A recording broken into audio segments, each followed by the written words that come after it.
What's an impossible or unethical experiment that you would like know the results of? I would like to keep a man with zero knowledge about sex until he is 40. He was taught that the penis is for peeing only and people are made in a lab. When he gets a boner he will be taught that that is like a sneeze. After 40 he will be introduced to lesbianism. He would attend lesbian porno shootings. He would be completely naked and would have permission to do whatever he wanted. Would he discover sex? Would he be aroused? Who knows? Not quite the same, but I have heard of stories of some people raised in very religious homes where sex is never brought up. They eventually get married, and people wonder why they don't have kids. Turns out the couple has no idea what sex is. Find a mostly functioning hobo. Drug him, shave him, wash him, put him in bed with a woman in a house. Alarm goes off. The woman wakes him up and tells him he's gonna be late for work. Guy goes to work trying to figure out what's going on. Why does he have a wife and a house all in a completely different city? If he asks questions, tell him he had a skiing accident last week and was in a coma for 2 days. So things might still be out of whack.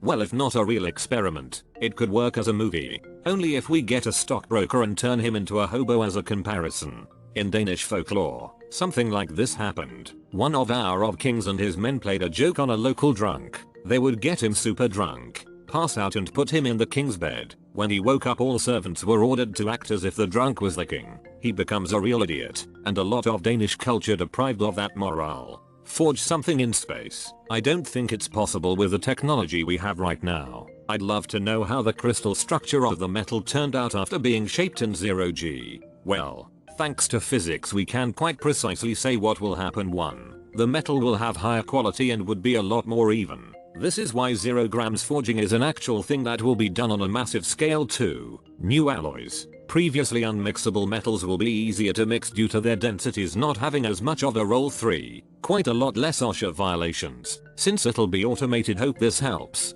D. Eugenics. Not based on superficial things such as race, eye color, etc., but based on intelligence, strength, immunity, etc. I wonder what those humans would be like. This can happen in somewhat subtle, and often classist, ways, such as enforcing a battery of exams for anyone wanting to have kids, or be eligible for childcare benefits. I liked one person's idea of pumping athletes full of steroids and holding a separate Olympics for them to see the real potential of the human body. Most top-level athletes are pumped full of gear anyway, but aren't they getting steroids that give them a small advantage and can't be found in the drug tests? I don't know how this stuff works, but I was thinking of a bunch of pro wrestler looking dudes all doping so hard that their life expectancies are probably cut by 20 years. I would like to see how many 10-year-olds pro boxers could take at once. Do the 10-year-olds have killer instinct, or will they scream, run and try to hide behind the other kids?